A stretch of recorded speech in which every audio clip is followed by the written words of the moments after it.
Class 6th students, in SST subject, today I will teach you the chapter 14, remaining part of the chapter 14, Rise of Janpads and Mahajanpads. Society and Economy. It's an early Vedic periods. Numerous social changes took place during the early Vedic period. The concept of Varna or caste, along with the rules of marriage, was made quite stiff. Social stratification took place with the Brahmins and the Kshatriya being considered higher than the Shudra and Vaishya. Cows and wolves were accorded religious significance. The importance of agriculture started growing. The families became patriarchal. Society ऐसी थी जिसमें वर्ण व्यवस्था थी और जाति थी. वर्ण 4 थे, वो है ब्राह्मण, क्षत्रिय, वैश्य और शूद्र. और जो विवाह का जो सिस्टम था, मैरिज का सिस्टम थोड़ा कठिन था कि ब्राह्मण के साथ ब्राह्मण का, क्षत्रिय के साथ क्षत्रिय का, ऐसा स्ट्रिक्ट था. और ब्राह्मण और क्षत्रिय ऊंची जाति के माने जाते थे. वैश्य और शूद्र से गाय और बुल मतलब बैल, ये दोनों रिलीजियस सिग्निफिकेंस थे, मतलब पूजा पाठ के लिए, मतलब वो पवित्र थे. और एग्रीकल्चर को इम्पोर्टेंट माना जाता था. और परिवार जो था पैट्रियार्चल मीन्स पितृसत्तात्मक, पिता उसमें हेड होता था, जो आज भी है. ऐसा ही एंशिएंट टाइम में भी था. वैदिक रिलीजियस प्रैक्टिस, कैसे वो धर्म की प्रैक्टिस करते थे. Rishi and composers of hymn of the Rig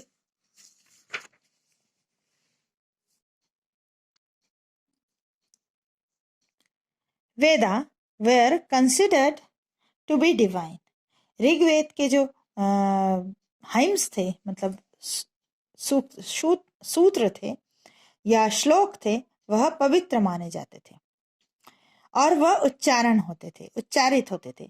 Sacrifices and chanting of verses started gaining significance as a principal mode of worship. पूजा का असली तरीका क्या था? बलि देना और उन मंत्रों का उच्चारण करना. The main deities were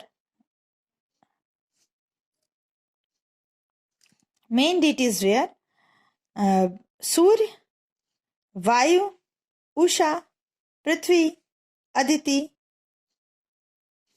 Indra, अग्नि, सोम. Yoga and Vedanta become the basic elements of the religious. भगवान कौन थे? अग्नि, सोम, सूर्य की पूजा करते थे, आग की पूजा करते थे, वायु की, भोर की, पृथ्वी की, इंद्र की भी. इंद्र मेन डीटी थे.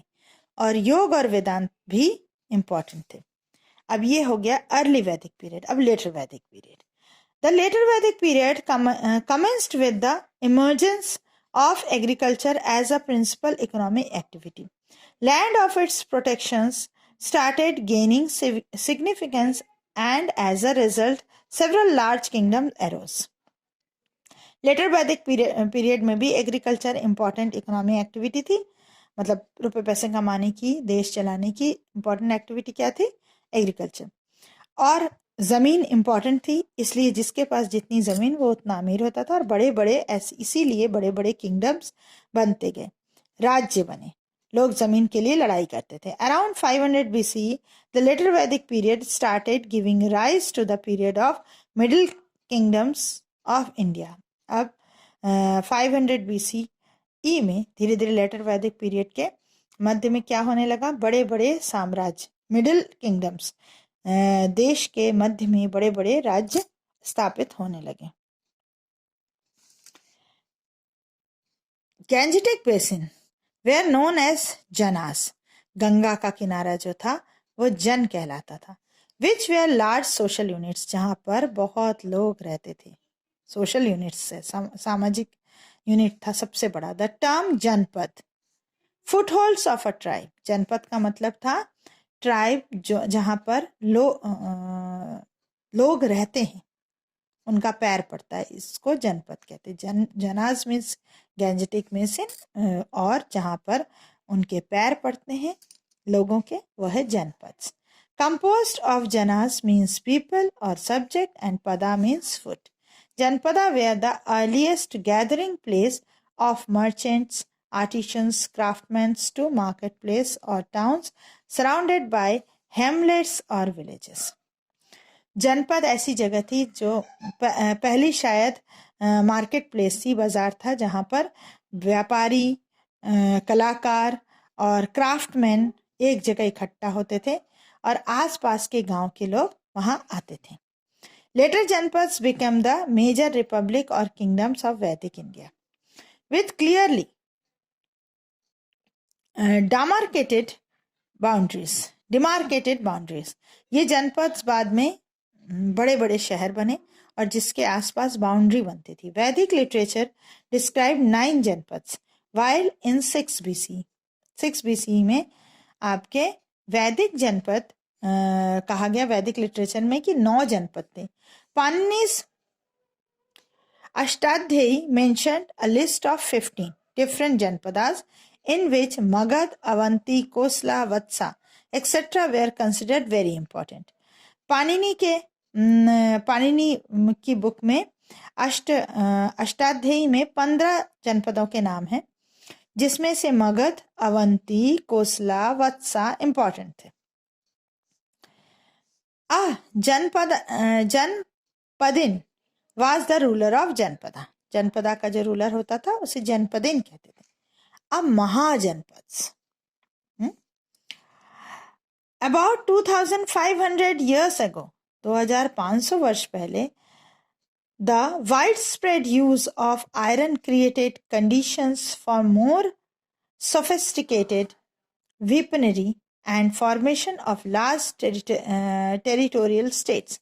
जब लोहे की खोज हुई 2500 वर्ष पहले, तब हथियार जो थे, जो वेपन्स थे, वो बहुत ही सोफिस्टिकेटेड बन गए, मतलब मजबूत और फाइन। जहां हथियार बनते हैं वह लड़ाइयां होती हैं। Janapad started fighting one another in order to expand their territories. Janapad एक दूसरे के साथ लड़ने लगे और अपना राज्य बढ़ाने के लिए। And some of them become more powerful than others and they are known as mahajanapada. कुछ दूसरों से शक्तिशाली भी बनने लगे, उन्हें कहा गया महाजनपद। अब 600 BC northern India had been divided into 16 such महाजनपद. These were 600 BC में 16 महाजनपद के नाम हैं। कौन कौन से हैं ये? अंग, now district of Bhagalpur and Munger. Bihar क्या जो एरिया है भागलपुर और मुंगेर का, वो अंग महाजनपद था। मगध जो पटना और गया का एरिया है, ठीक है। काशी, बनारस और वाराणसी, काशी महाजनपद था वो।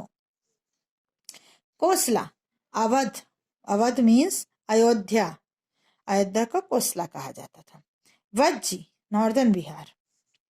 माला, now in eastern Uttar Pradesh, eastern Uttar Pradesh मतलब गोरखपुर वगैरह। चेदी, नाउ इन बुंदेलखंड इन मध्य प्रदेश, मतलब आपके सतना हो गया या फिर आपके और खजुराहो हो गया, उस एरिया को चेदी कहा जाता था। वत्सा, नाउ इन इलाहाबाद, इलाहाबाद को या अभी प्रयागराज हो गया नाम उसका, वत्सा महाजनपद था वो। कुरु, दिल्ली को कुरु कहा जाता है। पांचाल, नाउ रोहेलखंड इन उत्तर प्रदेश, उत्तर प्रदेश का रोहेलखंड एरिया पांचाल कहा जाता था। Matsya, now Jaipur and Alwar. Surasena, now Mathura in Uttar Pradesh, Uttar Pradesh के मथुरा को सुरसेना कहा जाता था। असाका या Ashmaka, now in Godavari valley, Godavari नदी जहाँ बहती है उसकी वैली को अशमाक कहा जाता था। Avanti, now Malwa and part of Madhya Pradesh, Madhya Pradesh का पार्ट था अवंती। आपने कथा, सत्यनारायण की कथा वगैरह में अवंती नगर का नाम सुना होगा। ये सब प्राचीन नगर हैं, महाजनपद हैं, इनको महाजनपद के नाम से ही जाना जाता था और बहुत बड़े होते थे वो नगर। Gandhara, now a part of Afghanistan, Afghanistan जो है वो गांधार कहलाता था। Kamboja, now a part of Kashmir and Afghanistan, Kamboja area. ठीक। Over the period of time, the conflicts among Janpadas and Mahajanpadas resulted in the emergence of 4 powerful kingdoms. बाद में इतनी लड़ाइयाँ हुई कि उन लड़ाइयों से निकलकर 4 महाजनपद सबसे ज्यादा पावरफुल बने। वो थे वत्सा, अवंती, कोसला और मगध। पॉलिटिकल लाइफ कैसी थी? Depending on the type of government, the Janpadas and Mahajanpadas can be divided into 2 types, republics and monarchies. Government कैसा था? रिपब्लिक। जनपदास में कहीं कहीं पर रिपब्लिक गवर्नमेंट थी, कहीं कहीं पर मोनार्कीज थे।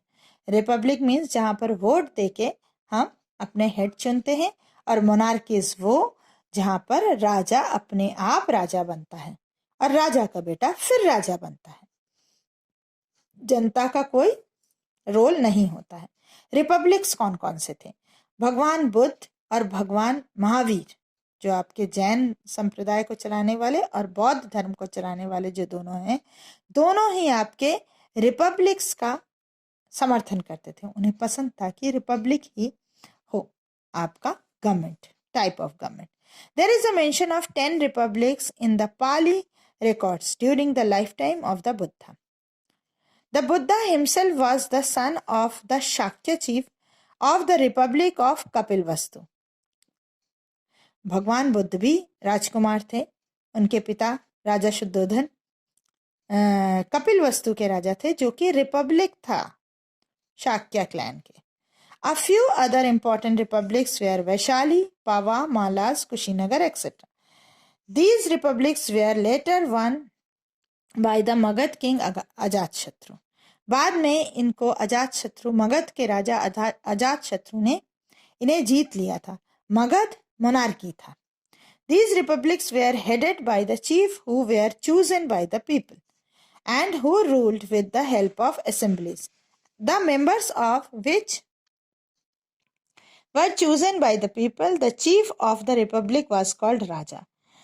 ये जो रिपब्लिक्स थे वहां के हेड को पीपल चुनते थे, और जो चीफ होता था वह कुछ लोगों को चुनता था जो उसका असेंबली मेंबर्स होते थे, और जो हेड होता था जिसको चुने जाते लोग चुनते थे उन्हें राजा कहा जाता था। However, some historians prefer to call these republics oligarchies instead of republics. कुछ हिस्टोरियन इन्हें oligarchies कहते हैं। They say that these republics were controlled by the क्षत्रिय। उन्हें लगा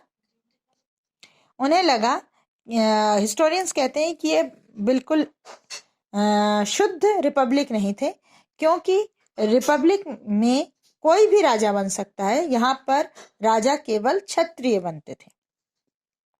They owned most of the land of political power, and it were they who were represented in the assemblies. As such, it would be better to call these republics the rule of the few or oligarchy.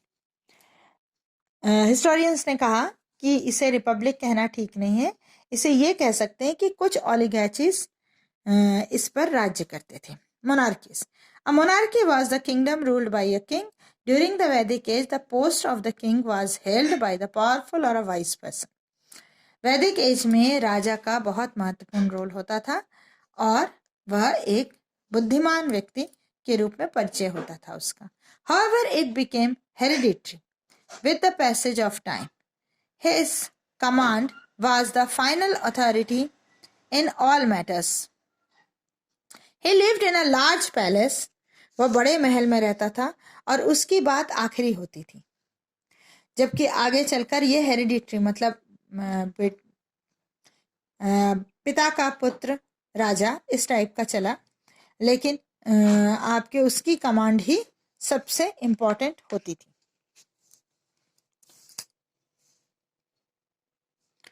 The number of officials and servants. Magad was such a monarchical Mahajanpas. Magadh सबसे important महाजनपद था monarchy का। Administration कैसा था वहां का? The king ruled with the help of council of advisors or ministers who held different departments. राजा कुछ important advisors रखता था, मतलब मंत्री रखता था, और उनके अलग अलग विभाग होते थे. The Purohit was the chief priest. The अमात्यास were the ministers. क्या कहा जाता था? पुरोहित जो कि चीफ प्रीस्ट होता है, सबसे महत्वपूर्ण पुरोहित होता था. और अमात्य मिनिस्टर्स को कहते थे. सेनानी आपके सेनापति को कहते थे, आर्मी कमांडर को. और संग्रहित्री वाज द ट्रेजरर, जो खजांची होता था, जो धन वगैरह संभालता था, उसको संग्रहित्री कहते थे. And the like. The smallest unit of administration was the village. पूरे किंगडम में सबसे जो छोटा यूनिट होता था एडमिनिस्ट्रेशन का, वो था गांव. Which was headed by the gramika और ग्रामिनी, विलेज हेडमैन. उसको चलाने के लिए ग्रामिक होता था या ग्रामिनी. Village, town and cities. A village was very important as most people lived there. The small town looked more like a village than a town. Village most important होता था क्योंकि वहां पर लोग जो होते थे वो रहते भी थे, और छोटा शहर भी विलेज जैसा ही दिखता था. A kingdom comprised of small and large towns. या विलेज एक छोटे शहर जैसा दिखता था, इसलिए पूरा राज्य क्या दिखता था? बड़ा शहर और छोटे शहर का मेल. Small towns were called puras. पुर कहलाता था, जैसे जबलपुर है. छोटे शहर को पुरा कहा जाता था. Medium size towns were called nagars, and the capitals and other large cities were called mahanagars. आज भी यही कहा जाता है. आपके छोटे शहर को पुर, और आपके मीडियम साइज शहर को नगर, और बड़े शहर को महानगर कहा जाता है.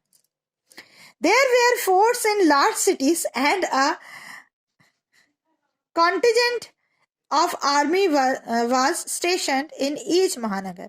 महानगर एक फोर्ट होता था, किला होता था उसमें, जिसमें आर्मी जो सेना है वह लगी रहती थी महानगर में. ठीक है, आज यहीं तक. आगे का वीडियो नेक्स्ट.